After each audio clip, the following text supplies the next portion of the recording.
Hi there, I'm Lisa Nutt, host of the TAR podcast for our realtors EngageU. Today I am with Sean Cody, our Director of Government Affairs, and Ms. Koren Manning, Interim Director for the City of Tucson's Planning and Development Services Department. Thanks for joining us, Koren. Thank you so much for having me. I really appreciate it. It's great to be here. So just to start off, right, planning and development services, right? How does that play a role in shaping our community, right? And certainly in terms of addressing housing, the challenge of housing affordability.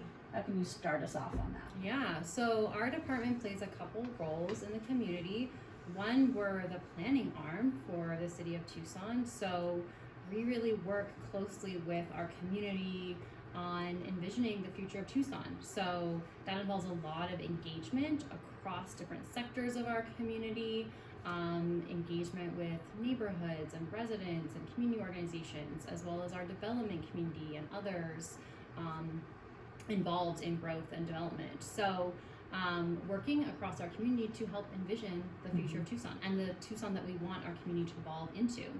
And then how do we put policies and programs in place to support that vision? And then our other function is really in the development services side, which is permitting, reviewing and permitting all the development that happens in the City of Tucson to ensure that it is safe, that it complies with our adopted codes and standards, that it's supporting and enhancing our community as we grow and develop.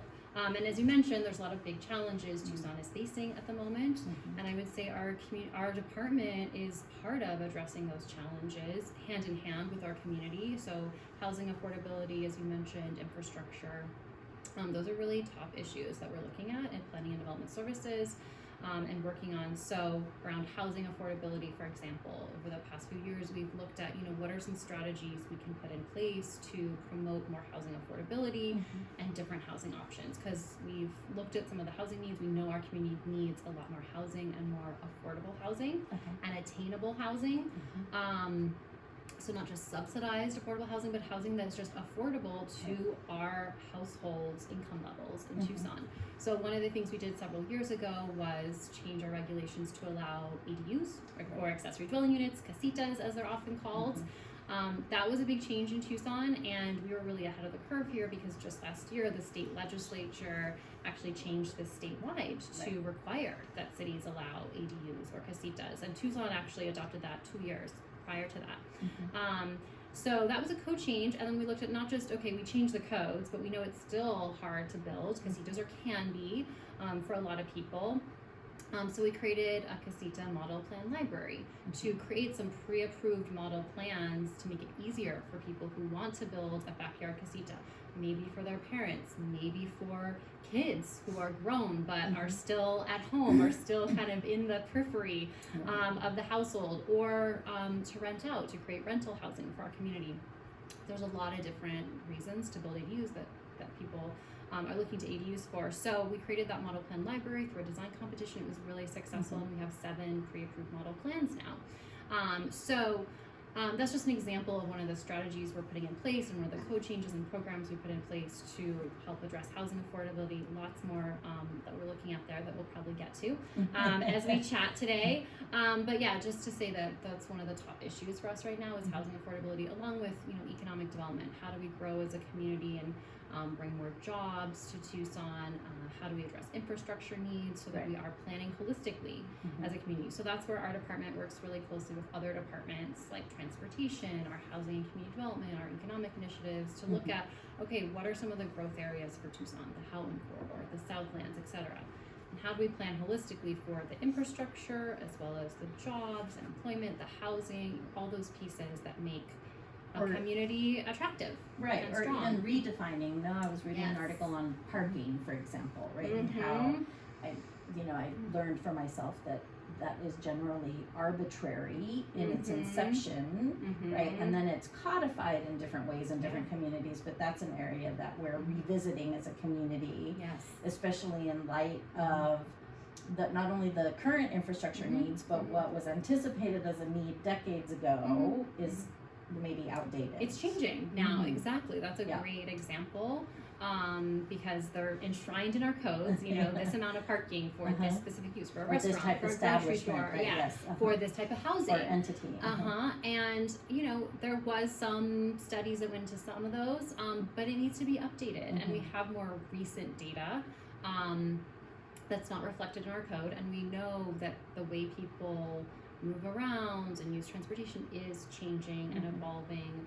So that's one of the things we're looking at right now, is how do we right size our parking requirements so that it can be not these blanket uniform requirements across the city, but more tailored to the specific project and proposal, so that if someone is developing, multifamily maybe, but it integrates commercial uses at the ground floor, there can be some blending of those parking requirements, maybe based on the time of day they expect them to be used, so that we can reduce the parking requirements so we don't have excess parking that's not being used across the city, because we know that contributes to construction costs. It also contributes to the urban heat island and makes our city actually hotter to have huge parking lots that aren't being used. So we are looking at that. That's part of the community corridors tool that we're working on developing. One aspect of that would be that the parking could be tailored to a specific use. So it would be proposed, calibrated at the time of development. This is how much we need for a restaurant or for apartments. And that would be reviewed by our department and transportation. But it could be, it'd be more flexible and right-sized. You touched on it, but I think the importance of PDSD just to the overall economic development strategy and effectiveness, it just can't be understated. I'm a little bit biased, but I mean, it really is a critical piece of the overall strategy that I think most people don't understand. And the synergy that it requires, right? But you mentioned 4 entities within city government that it behooves us as a community for you all to be working together, right? Talking to each other at the very least, but then planning together would be even more powerful, especially to leverage resources. Yeah. And we work really closely within the city on those types of projects. You mentioned ADUs. Is there still a separate landing page for ADUs? Yes. That topic's pretty popular amongst realtors, so I bet. if you can point that We out. would love to. Maybe that could go in some of the notes for this video, or something you could send out to your members. But we have it's called Casitas in Tucson website, and it has information. That would be great. It has information about the regulations. So what do you need to know if you want to build a casita? How big, how tall, all of that. How do you get a permit? And it also has one page that is those model plans, our casita model plan library, so people can browse through. We have casitas there ranging from really micro units, almost I want to say about 300 square feet, to a 2-bedroom, like an 850 square foot casita. So very wide range of needs that we're trying to hit on in that model plan. So people might find something that could work for them. Behind you, we have an interactive map of the city's housing stock over a significant period of time. I think it goes back to the 40s, but an interesting part is a lot of our housing was constructed in the 1970s. Since then, I know recently the city's conducted a housing needs assessment, and so can you talk to us a little bit about the findings of that, and then how that's impacting your decision making? So one of the things that came out of the last state legislature in 2024 was a requirement that all jurisdictions do a housing needs assessment. So like you mentioned, Sean, we did that years ago because Tucson wanted to get a lay of the land.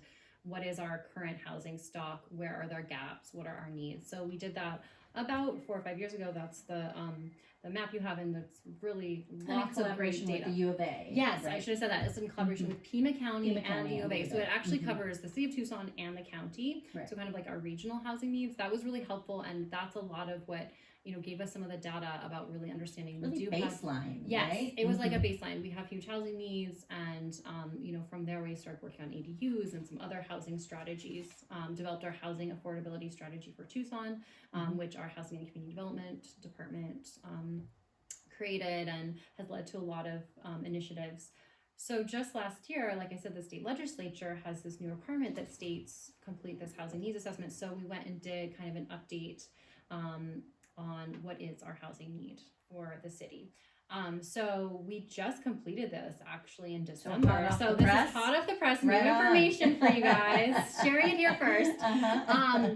And we used a couple different ways of measuring this, but what we found is that Tucson in the next 5 years needs between 12,000 to 20,000 new units, which is a pretty 12 big to 20? 12 to 20, yeah. Okay. So I'll explain a little. So the 12,000 is using kind of a standard methodology that a lot of cities across the state used because, like I mentioned, this was a state requirement. So there was sort of a standard methodology that the League of Cities used, which was what is your existing need, meaning what is the unmet need in your community already, Right. which is, households that are already renting, paying too much for their housing, have cost burdens, rental levels and things like that.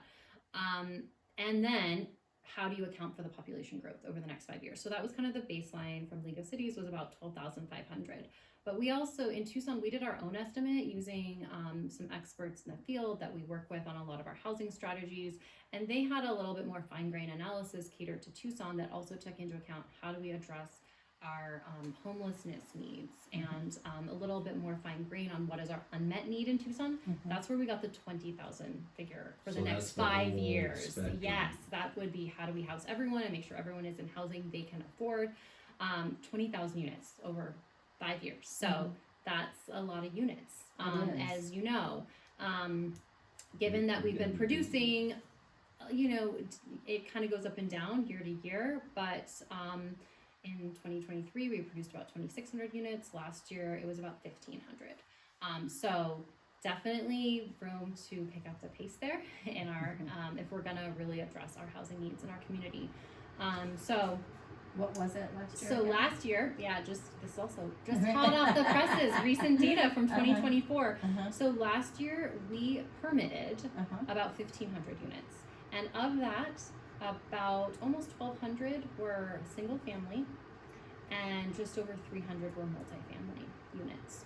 So we actually saw a little bit of a decline last year in multifamily units that were permitted. Now we still have a lot in our pipeline. There's a lot of multifamily projects that actually were completed last year and there's a lot still under construction, but in terms of new permits, last year was a bit lower in multifamily. So that's an area where, we're really looking at strategies. How can we make it easier to build multifamily? The single family, about 1,200 last year, that was pretty similar to the previous year. And of that, it was about 1,000 model permits. So, usually at subdivisions and about 120 that were just new permits on their own outside of a subdivision. Koren, do you have any perspective on how that 1,200 compares to other cities our size? That's a great question, and that's something that we can maybe dive into, especially now that we have this data across the state about housing needs. There was also a component which was for every city to submit an annual report of how much we're permitting. So I haven't seen the results of that yet. You do have to submit it, so it's actually going to be collected and so that's actually one of the benefits is more of this data is being collected at the state level and hopefully will be shared as well. Who's that submitted to? The Department of Housing. So it's the Arizona Department of Housing. So I haven't seen that data from other jurisdictions yet, but I agree it would be really great to kind of benchmark where is Tucson in comparison to other jurisdictions of a similar size? Well, because on the map dashboard, right, we have those cities that we continuously use for those compare and contrast. So, that's definitely something. Is on there, is it? Well, but this affords an opportunity to do that, right? And so, because the supply issue is not only a local issue, it's a regional and it's a national issue. Right, the crash impacted the country in a way that communities are still working to find ways to resolve. And then, COVID exacerbates it in a variety of ways, right? And even though we're, 4 or 5 years post, but we're still feeling we're still that absolutely. And this time of year, we feel it even more on the homelessness front, right? Because our weather is more temperate than other parts, and so the ebbs and flows of the needs. When would that data be required to be submitted to the Department of Housing? In the state bill, it's now going to be required at the end of every year. for the previous fiscal year. So Right. they give cities some time, about 6 months, Mhm. to kind of accumulate, compile that data. So it will be annual, Okay, reported to the state annually. great. Hopefully they'll make it publicly available. I would hope so, because I Yeah. think it would be really valuable for Sure. us Right. cities to be able to look at that, and stakeholders like Mhm. yourselves. Mhm. So permitting, right, and that's often what people think about when they think about planning and zoning, right? Or we include zoning information, for example, when we list Yeah. properties. And of course, your site is where people then get to see what does an R1 or an R2 mean for the city. Mhm. But what other services do you provide, especially to realtors in our industry that people may not be aware of, that you'd like to make sure we highlight? I'm so glad you asked about that. 'Cause that's a great question. Yeah, I do want to highlight that we have a wealth of information on our website. So one of our resources is called Map Tucson. It's an online map where you can put in any address, and you can then see what is the current zoning. You can also then, linked from Map Tucson is a website called Pro Property Research Online, and that for every address in the city will show you permits that have been submitted, issued, all kinds of other kind of special, any sort of land use action on that site over the last, almost 20 years of data is in Pro. So that is a great resource if you're looking at a property and you're saying, are there open permits on this residential property? Or is there work that maybe wasn't permitted? They have a casita. Let me Right. do some research to see if it ever was This permitted. Arizona room. Yeah, exactly. There's no So- unpermitted casinos. No, not in Tucson. So we really encourage realtors to look at Pro. And then the other thing is, that is a great resource, but it doesn't have everything. We also offer those property records free of charge. We have a lot of information just in our databases. We even have physical microfiche in our building that goes back decades and decades of property information for all parcels in Tucson. And you can submit a records request for any address in Tucson, and we will go to those records, pull all the digital and physical files we have, scan those, and upload those for you for free. It's free of charge. So and no it more scanning through microfiche. No, we do that for for yourself? you. We do that. You're still It's a doing service. that. We do that. We still have the microfiche. We're actually Right. trying to slowly take all that microfiche and scan it Yeah, so that someday will be available. You just have to look up the address and you have everything. right. Almost 100 years of data. Uh-huh. But at this point, it might not all be online. But if you submit a request for a certain address, we will usually turn that around in 1 to 2 weeks. So we really encourage realtors, especially if there's, something on the property that they just have questions about. We're not really sure what's this permitted, or just what's the history with this. Maybe it's about a lot split it went through, or anything like that. Sewage connections, things like that. They can submit those records requests, and we really encourage them to do that. And then, sometimes there are things that might come up in that research, or maybe they were already aware of. Maybe there's something that does need to get permitted, or they have an open permit that needs to be addressed before a sale can be completed. Right. We always encourage people to just reach out to us very early on. As soon as you know there's an issue, call us, because there are usually solutions and paths, but it might take time. Sure. And it's probably not something that can be done overnight, but we can usually talk people through what that process is to resolve an old permit or get something permitted. And we always want to help with that. Sure. And that's predominantly on the residential side. On the commercial side, would that be similar? Yes, Okay. actually, we offer those records on the commercial side as well for any commercial property. And same thing, if there's issues, they can often work through them. Maybe there's a permit that does need to be submitted or completed. Just reach out to us early, is what we always say. Yeah, exactly. C of O questions. Which is how I became aware of the microfiche. Okay, so yes, you know about I the do know. vast, Yes, yeah. the files, the shells and shells So of much microfiche. information. It's amazing, and it really is a huge resource that we have in Tucson that not every jurisdiction has all of those records, but we've maintained those for our community, and we do want to make them available to people. So just submit a request if there's information you're looking for. Great, excellent. Thank I you. want to know how big that warehouse is where all that is stored. It's amazing. It is like a treasure trove we have. Yeah. Two key policy priorities for the department right now are Plan Tucson and the community corridor tool. Let's start with Plan Tucson. Talk to us a little bit about what that is and how that framework guides what you and the city are doing in terms of growth. Yeah, so Plan Tucson is the city's general and sustainability plan. It's our long-term plan for how we want to grow, what do we want to be over the next 10 years, 10 and 20 years really. Right.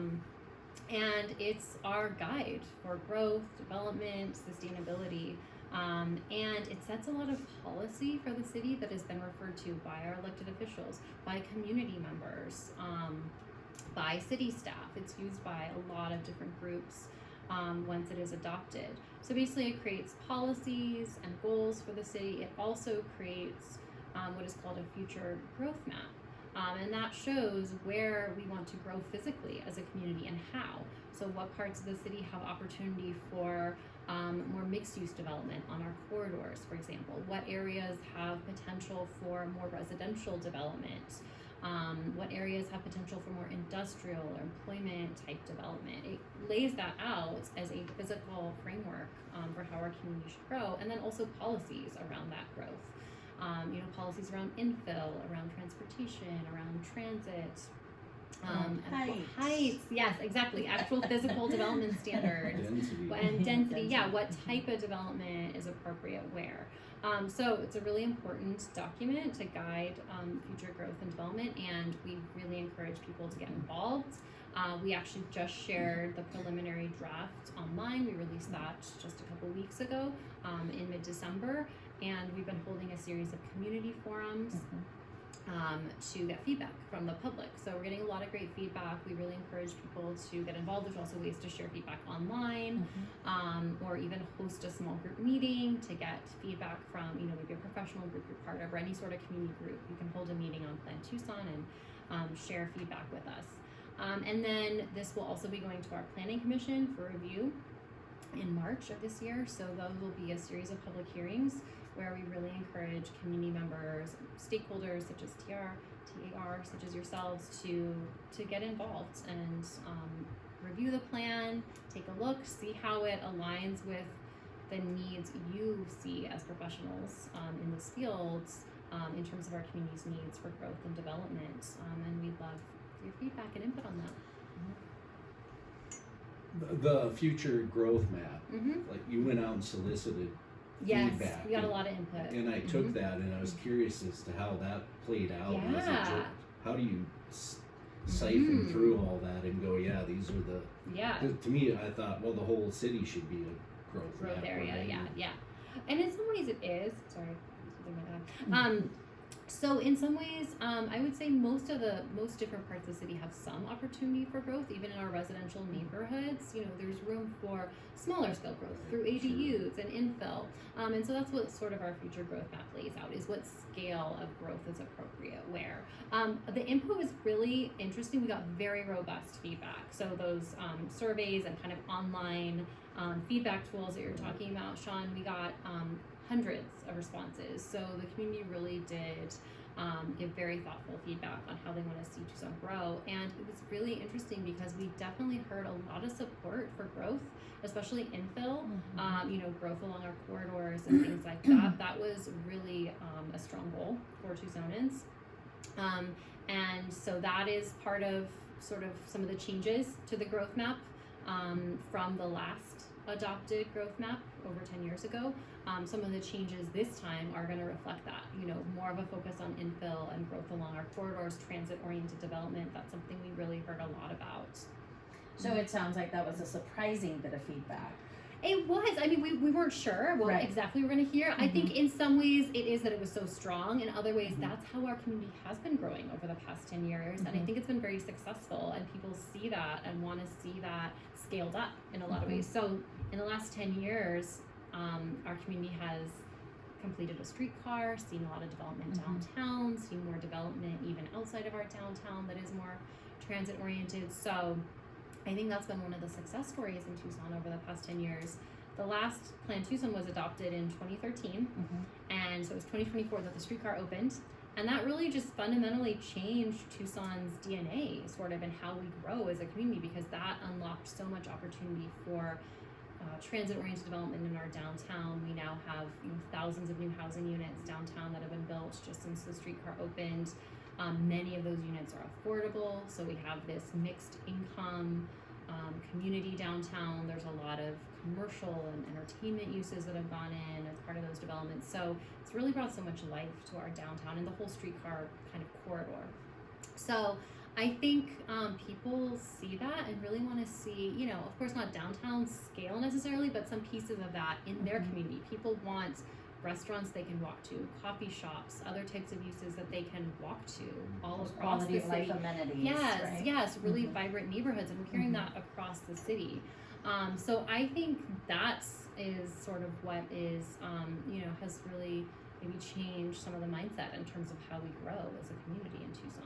I think you're right. There's definitely been a noticeable shift, at least from my perspective.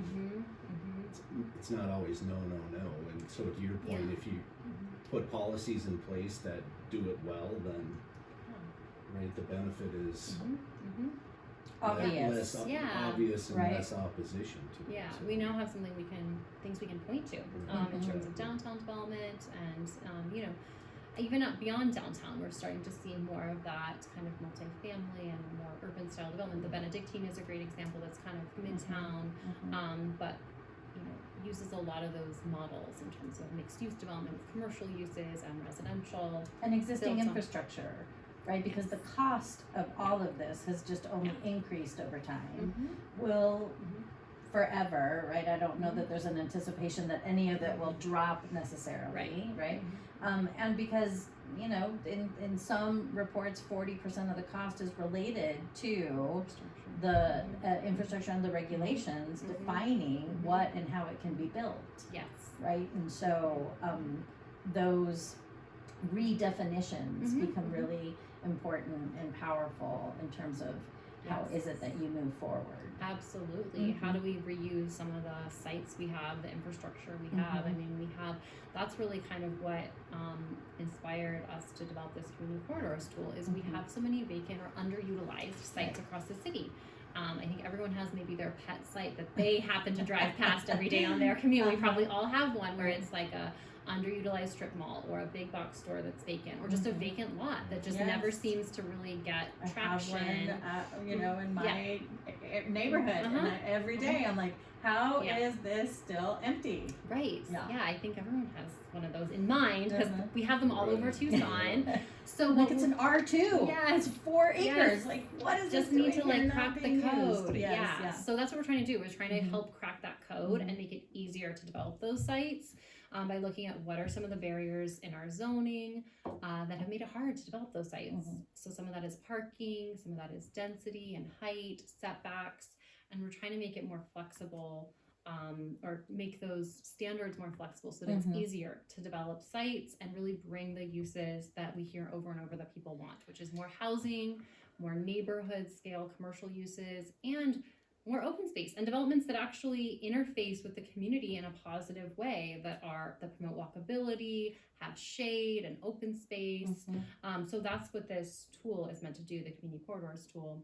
And it's make it by easier. right, right, which is really important. Mm-hmm. And I know that was a term I had to learn, right, because that is common in your world. Those of us who aren't in your world and just kind of interface with it occasionally, meaning that because it would be codified, you wouldn't have to apply for a variance or for an exception or to get something rezoned. Right. It means that the work is being done to redefine that use and provided that it complies with the new criteria, the owner, the developer, the builder, would have the right to use it in that way. Exactly. Great explanation. Well, couldn't say it break it better. down. That's exactly what it is. It means it is an administrative process. You comply with the code and it will be approved through our normal permitting process. There's no rezoning required or special No additional approval. time required, no additional process. It would be because that's one of the challenges we hear about is the rezoning process can be very time consuming and it's and even uncertain. discouraging. It introduces a lot of uncertainty. Yeah. So, and we have other processes as well that can be used. We have an option to reduce your parking, for example. that also takes time, Mm-hmm. cost, etc. So we're trying to package a lot of those different flexible tools that have been really successful in the downtown and elsewhere, and put those in one tool to make it much easier to develop these underutilized sites that we Mhm. have across our community. Great. What's the feedback you've been hearing on Mm-hmm. the corridor tool? I would say across the board or across the gamut, Sure. we've heard, some concerns from neighborhoods about how this will impact neighborhoods. We've also heard a lot of positivity from neighborhoods, from development professionals, that this is really needed, and this really speaks to some of the challenges they've experienced in the development process. I would say in terms of some of the concerns we're hearing, because we've heard, how will this interact with neighborhoods, and will this just overwhelm neighborhoods, some of this new development. I would say that what we're looking at is a height increase of usually generally like 1 story versus what's currently allowed, with some incentives and additional height allowed for some certain uses like affordable housing, or in the case of like a historic preservation project, to really incentivize those types of projects. So it could be, maybe 1 to 2 stories more than what's allowed today, with though some requirements for height transition. So that's a really important piece of this, is that there would be requirements that any new development sort of transitions in height to any lower scale residential neighborhoods. And there's also requirements around connectivity to neighborhoods, so that there's, there is actual walkability. It's not just kind of a gate around, or sometimes we see these developments that are really closed off from neighborhoods, but there is accessibility from the neighborhood, and that we're creating some open space. We're adding shade, we're adding trees to really make it a more attractive environment as well. Also address climate resiliency with the shade and walkability. So we're really trying to look at a lot of community goals, the housing as well as climate, transit-oriented development, and how can we put a lot of those pieces together in these new developments. In as less a cumbersome way as possible, right? Not Exactly. wanting to replace a whole set of barriers with a new set of barriers, but really looking to mitigate, eliminate, and manage them. Yeah, that's the goal. Absolutely. Because if we're 12 to 20,000 units short, Yeah. And you mentioned this tool is intended for underutilized, undeveloped lots. Right. Like if we don't change our approach a little bit, right? Like we're never going to meet this housing needs assessment that It's says very we're thousands challenging. of, right? Yeah, exactly. And so I think I mentioned earlier too that multifamily in particular, we saw lawless permits approved last year issued for multifamily, because I think those multifamily projects in particular are just very hard to make work. The feasibility in terms of the finding sites and financially. It has to pencil, right? Which is why height becomes so important. It really becomes the critical factor, I believe, right? It's how can we get more from these sites? We have these opportunity sites across the city. How can we really make sure we're making the most of them when they are developed? And yes, how can we make, are there some changes to our code we can make that'll make it easier to develop multifamily on those sites? And so that's what we've been trying to pinpoint with this proposal, and we have heard feedback from builders, from some multifamily builders, that this would make it easier to develop on sites across the community. So that's very encouraging. It will be going through a public review process. So we had a study session with Planning Commission in December. We're doing a second study session January 29th. So that's an opportunity to share the proposal again with the community, go over answer some questions from the Planning Commission. We have made a few revisions to the code, so we'll go over that. And then following that, there would be public hearings with the Planning Commission. Those dates haven't been set, but we're looking at February for a public hearing with the Planning Commission. So that's another opportunity for folks to share their input, comment on the project at the Planning Commission, and then following Planning Commission, it would go to Mayor and Council for their review and potentially adoption. So probably before summer? That's our hope. That's our goal, is to get this through to Mayor and Council before the summer. So study session January 29th. Yes. Public meeting in February sometime. Okay. And then hopefully adoption in the summer. Yes. Or hopefully spring. Yeah, we hope late to spring. take it to potentially be able to take it to mayor and council in March or April. Okay. Great. Yeah, so that's a great opportunity for some of your members to get involved. sure. We'd love to hear from folks. Well, you'll hear from us for sure. Excellent. Yeah, hopefully the greater membership also. So at its peak, how many permits did your department issue? Do you know that? Very good question. I don't Yeah. know off the top of my head. I feel like it's on that website somewhere. Well, yeah. But I want to Feels like no say more than 2000, 3,000. 2006-7 was the peak. Mhm. I think it was, I mean, my recollection, it was 3,000 to 5,000. It was Right. a huge volume. I Same. mean, before Yeah. 2008, Yeah. it was mostly single family though. So Sure. I think that's Yeah. what's really changed is prior to 2008, we were just churning through single family permits. That was the need. That's what people Mhm. were building. Mhm. That was kind of the model. We weren't seeing as much multifamily. And I would say since 2008, obviously went through a really low point, and the way we started climbing back out as a community in terms of our housing was a different balance now of multifamily and single family, where Mhm. now we're seeing a lot more multifamily. And that was, because of the streetcar. We really intentionally Right. tried to change the way we develop through infrastructure investments like the streetcar and then zoning changes to allow more multifamily. And that was very successful. I would say since 2008, it's been almost 50-50 some years between Oh, okay. multifamily Pretty and equal single split. family. Yeah. And that really is just in line with what we see as the needs for our community. Mhm. Tucson has always been a very high renter community. Mhm. And we have renters across, all income levels in Right. Tucson. And more we're seeing, young professionals, empty nesters, others who want to Besides rent. university students. Yeah, not just right? university students. Because Yeah. traditionally that has Yes. been the supposition, right? Yes. And that's a data point I talk about quite a bit, is that our rental market does represent 30 to 50% of our overall market, Mhm. right? Yeah. This time of year, it would Higher. represent higher, Yeah. right? Just given Mhm. the tendency Mhm. economically. Mhm. But data is an important part of your world. It's an important part of our world, right? Making those data informed decisions. Mhm. And so we talked about how the map dashboard established a baseline, right, based on Yeah. 2018 data at that time. And of course, data is changing Mhm. by a nanosecond, right? Yeah. So how are you tracking? What are you tracking? What are you analyzing, right, in order to help you make decisions? Yes, great question. So one thing is PDSD launched what we call a permit dashboard Mhm. about just a little over a year ago.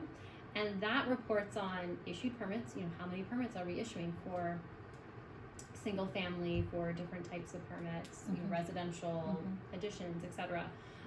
And one of the important pieces of that is also what are our turnaround times? How fast are people able to get Right. permits? How fast are able to get comments on each submittal? So we've been tracking that data really closely for over a year of just how many of our reviews are on time. We were really strong middle of last year. We've had some technology issues with our permit system and staffing constraints and challenges the past few months. So those numbers have gone down just in transparency, and we're eking back up though. Okay. So that all that information is out there and is very transparent on our website. What are permit turnaround times? What permits are being issued? And one of the things we're looking to add to that dashboard is actually a housing dashboard. Okay. Because while we report on single family permits, it's really hard to get multifamily data because Mhm. that apartment might be one permit, but it might be 200 units at that apartment complex. So one of the things we're actually working on this year, and hopefully early this year, is creating a page on that dashboard that would be a housing dashboard for Tucson. So how much housing are we actually creating, and how much of it is single family versus multifamily? So that's a new feature we're looking to add. Okay. We do track that internally, and so we're using data all the time to try to look at how much housing are we building, is that meeting the needs of our community, where are there still gaps, and what strategies can we look at to help fill those gaps, like Right. the corridors tool and Because other just zoning from changes. a math perspective, Mhm. right? If we say we need 12 to 20,000, Mm-hmm. and last year we permitted 1,500, Mhm. right? Yeah. I would say we don't have Yeah. the 10 to 15 years. That's why we have the just unmet to- need right? that Yes. we already have as a Yeah, I mean community. the urgency Yes. should be self-evident, Mm-hmm. right? In that this is what we need right now, this is what we anticipate needing, and this is the level we're able to produce.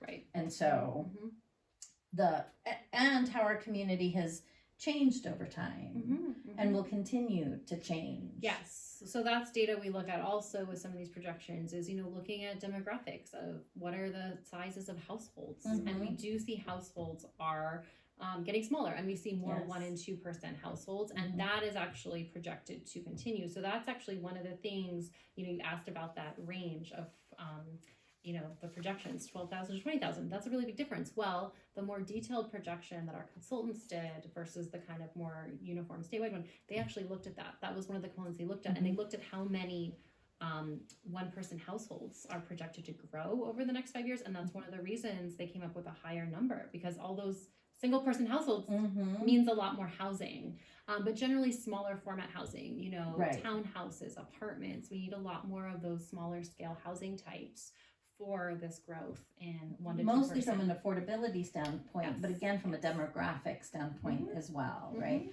Or even multi-generational. Yes. And how do you again maximize a finite space? Because that's another trend that's emerging in the real estate data is multi-generational for an affordability standpoint, but also how people are aging in place or families are deciding to age in place, or younger members of the community are not leaving home, right? Or are coming back home. Yeah, it's so interesting because you're right. Both of those things are happening. We're kind of seeing growth at both ends, like the 1 to 2 person households, but then also the multi-generational is another trend. And that's where I think sort of the ADUs and those tools are really, that's why it's been so successful, so popular. There's been so much interest in ADUs because so many people have their own family situations that really lend themselves. Financing remains the biggest barrier. Yes, that's what we understand. And we cannot talk about ADUs, or I do not talk about ADUs without talking about, it's still a challenge to finance those projects.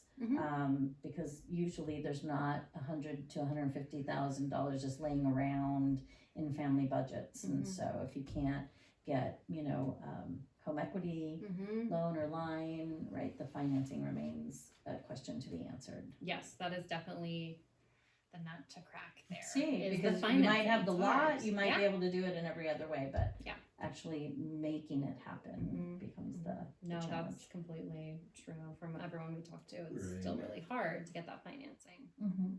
So financing, construction costs, labor, those are things that are out of our control for the most part, but policy, that is within our control, right? And you talked about right sizing the code, and you've touched on it broadly 10 different times already, but just what do you see as one of the more significant barriers in Tucson to getting more housing? Yeah.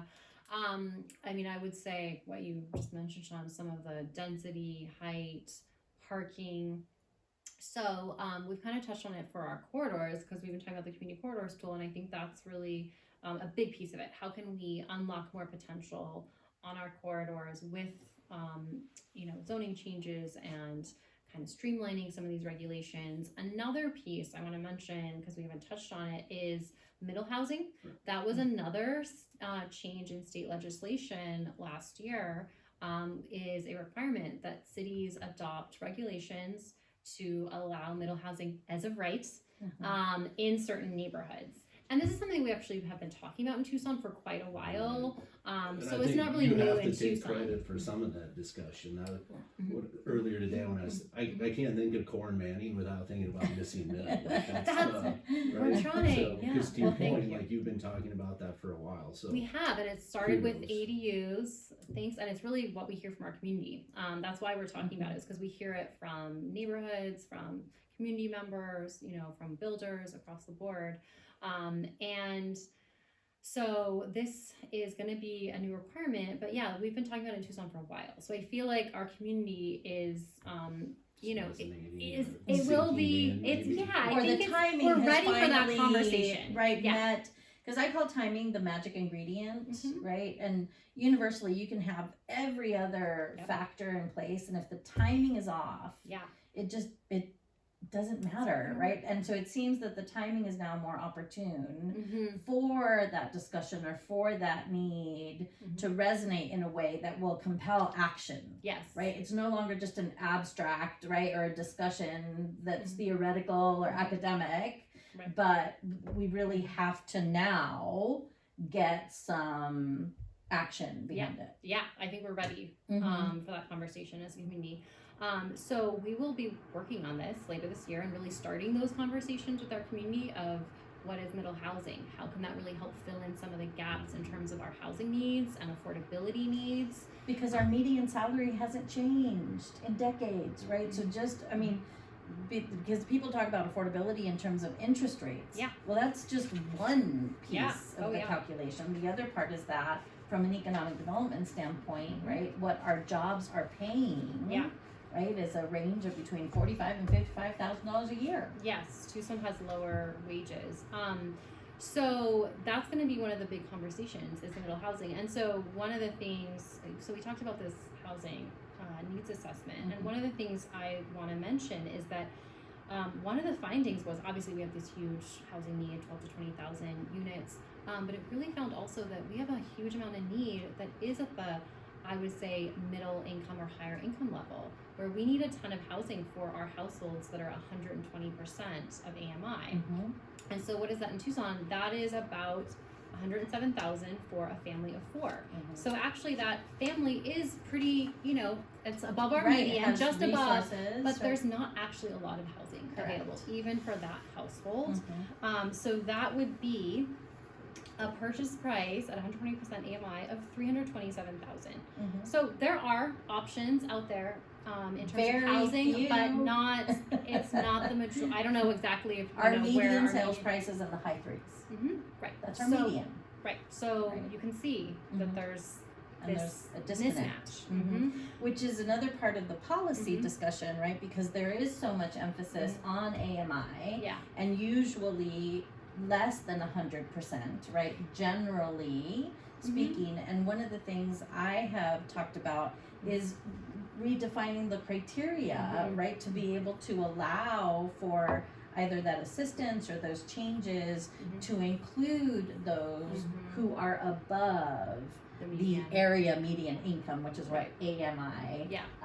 stands for. Exactly. So I think, so from what we see, the middle housing is really an important piece of that for those households that are kind of squeezed in the middle.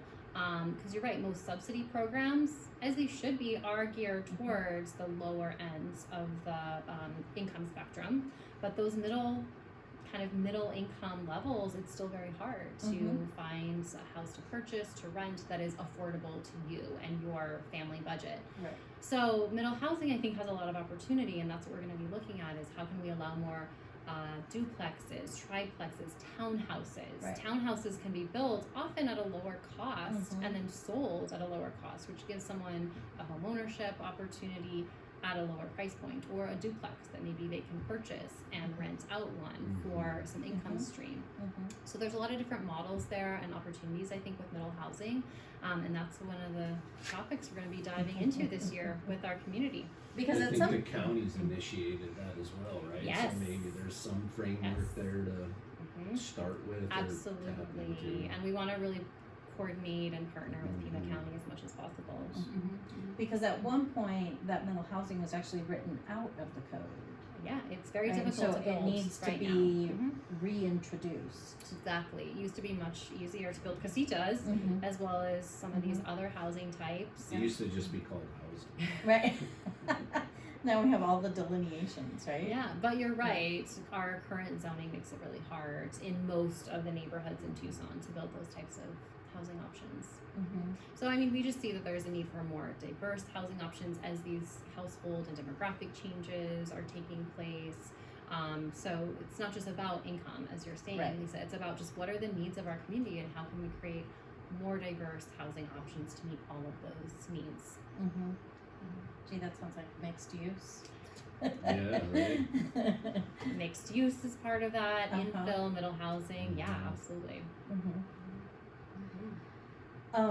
Because especially I would say that a lot of the mixed use we see, or I've seen, typically around and near the U of A, right? That seems to be where those have been focused or centralized. But arguably other parts of the city, right? Especially since commercial space is being redefined post-pandemic, right? Remote work has redefined the world. And so then how do you utilize or think about utilizing these commercial spaces or office buildings that might not be fully utilized. Yeah, that's something there's a lot of interest in, is repurposing those kind of spaces. And that's something that, you know, we have a number of tools in Tucson to do that. So we really encourage adaptive reuse, and I think the community corridors tool will also, you know, make that even easier by allowing flexibility with respect to parking and things like that can sometimes be a barrier to adaptive reuse. But yeah, you're right, the way we just kind of use our neighborhoods has changed a lot. Yeah, because when we drive by, right, and see like that building has been empty for, you know, 5 years now, right? And we talk about a housing crisis. How do we reuse some of those? And how do you reconcile those two things, right? So the city's implemented an adaptive reuse policy a couple years ago. What have you seen in terms of permitting or? So adaptive reuse, it's interesting. That was another bill that came out of the state legislature last year, was a change to make it easier to do adaptive reuse, to reuse office or commercial as multifamily. We already allowed that in Tucson in terms of through our zoning at least. You know, you could take a commercial office building and turn it into multifamily, and that's generally allowed through the zoning. The challenge we see more is building code, and just like how do you do that from an actual structural so zoning perspective? code versus building code. So that's what we see, and just that it can be really challenging and very expensive to take an office building and then retrofit that with, you know, bathrooms, kitchens, all the plumbing and electrical and partitions that need to be done to make usable apartments. So that's something that, especially in others, we actually see this more in other cities that were really hard hit by COVID and the work from home trend, where a lot of office districts have really been, you know, just have changed so much, and they see a lot of vacancy. And they've really tried to put incentives in place to adaptively reuse those offices with residential. And I think it's been, you know, there's some good success stories, and there's still some challenges, and it's just very costly from what we understand. You know, in a way, Tucson actually, we kind of fared better than a lot of other cities in this regard, because we don't have as concentrated of an office market in our downtown. Have a financial district. Yeah, we don't have a financial district really. We have some office downtown. There isn't a ton of private office downtown. There's a lot of government office, a lot of entertainment uses, and we have had a lot of residential downtown. So that kind of creates more of this, you know, 24/7 feel, or 7-day at least feel of downtown, because we already had a pretty good mix of uses. We have seen this trend a little bit though. So one example is One South Church, our biggest office building downtown, and that was converted just a few years ago. About 10 floors were converted to a hotel, the Leo Kent. So we have seen some successful adaptive reuse in Tucson. And, you know, we'd love to see more of that type of adaptive reuse and see that continue. And so maybe more for us, it'd be redefining retail space in terms of the commercial, right? Because we do have some of the, you know, national retailers who have closed different locations, certainly in our own city and in our state. And so it would be that. So then, is there work being done, or will there work be done to address the building code aspect of the adaptive reuse? We're looking at that, and we're making some changes to our building code right now. We're adopting the 2024 codes. I would say some of it is code, but some of it is just the physical investment that it takes in that building. The millions of dollars to convert from office to, you know, residential. And I think it might be, you know, more feasible to do something like hotel, like the Leo Kent, or some other uses that can be easier to make that conversion. But I think there is opportunity to look at some of those for residential uses, absolutely. And, you know, we're really open to that conversation and interested in any, you know, if there was a project like that, we're we're always up for problem solving and working through that. The building code's an interesting thought in my head, that housing policy specifically seems to be siloed a lot of times, or lack of communication with other departments. I mean, what's your perspective? Not just in terms of the city, but do you think that's often the case? It can be sometimes. We're having these conversations over here on the zoning changes, and then there's, we don't realize, there's this building code issue that it'll make it hard to even do what we have in mind. So we actually try to collaborate a lot. That's one of the advantages of planning and development services, having our zoning team and our building team all in one department, is we try to collaborate a lot. We did that on ADUs, where we looked at, okay, we're going to make these zoning changes, but what about building code? And so over time, we've looked at ways to make it easier from a building perspective to build ADUs as well. One of the things we're already talking about is middle housing, because there's actually in that state legislation for middle housing, there's a requirement that the residential codes be used, building codes, which is a little different from how we permit middle housing now, where commercial building code, depending on the size of the structure, it's probably going to be in the commercial category. And that's actually been, one of the challenges and barriers to building that middle housing is the commercial code can be harder to comply with. So we've already started those conversations of how should we take this international residential building code and apply it to middle housing, because there are going to be some challenges, but we're working already on some of the solutions, and I think there's ways to permit that and still ensure safety. So we'll be looking at some changes around egress and things like that, requiring some fire rated walls, but finding ways that we can allow middle housing using the international residential code, which is a lot easier for folks to comply with.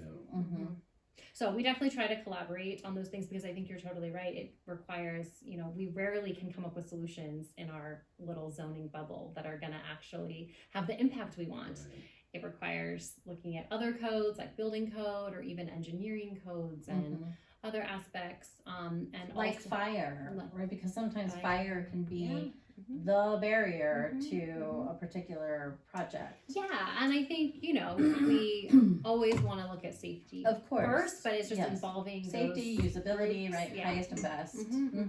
Yeah, so, but also, collaborating with like our economic initiatives team and looking at what other financial pieces can we put in place or look at as strategies, because like we were talking about with ADUs, the zoning can be, work perfectly for what someone wants to do, but if you can't get the financing, we're not going to achieve that goal as a community of really promoting this housing type and allowing this housing type. So we try to look at these things holistically, and we work with a lot of city departments so that we can, understand all these different aspects, but also that's part of what we count on groups like TAR for, to help us work through those aspects of, is something going to be able to get financing or able to actually, be built and Does have the market users, want have it? tenants, Right? have, Yes, exactly. Is it feasible?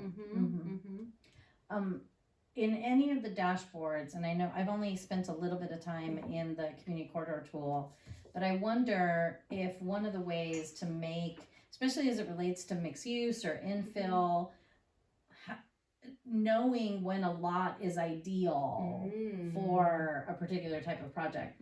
So in your different iterations of these dashboards, is it anticipated to have this is not meant as a gotcha, it just occurred to me, an interactive map, I suppose, right, where you can see available lots that by right qualify for this, so that making it easier to know where those opportunities are, as opposed to having to go to your website, go to our MLS, look up the bit, right, and then piece it all together, right? So doing the heavy lift, and bringing all of that together in one place.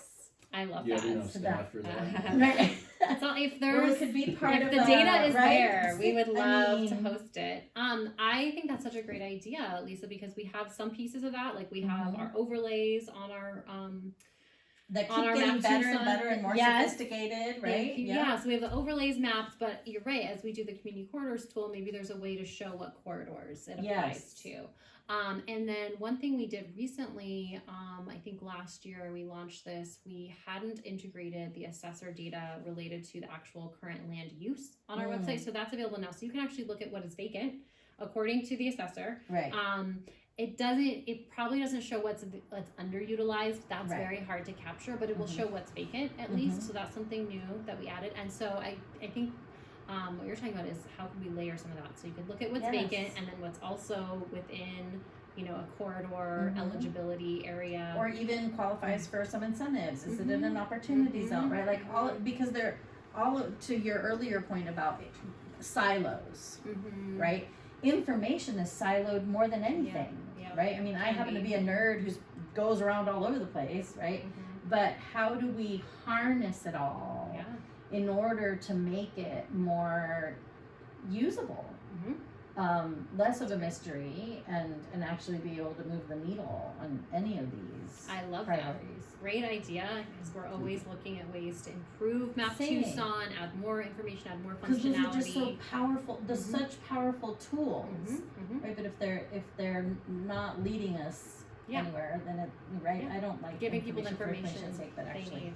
making it actionable. I love that. That's something we can definitely work on. And actually, I was going to say, if you think it'd be helpful, we're always willing to do like a webinar on Map Tucson for your members of just even what do we have today. Let's do that. Because we could show sort of some of the layers, how to find Yes. zoning information, how to find some of that permit information I was talking about before, and then even some of the things, that might be a little more nuanced of how to look in see whether something's in a floodplain or, if there are open permits on a site, things like that. So we would be happy to do. Well, we're definitely going to take you up on that. Oh, great. Yeah, no doubt about it.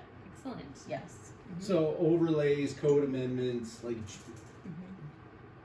your opinion on you just keep piecemealing this, or at some point do you just go, our zoning code's a little outdated here, let's rewrite the zoning code? And I know that's probably great the question. biggest thing. But that's a great question. I think that right now we've been making strategic fixes, that's what I would say, strategic reforms, where we see that, okay, this no longer is meeting the needs of our community.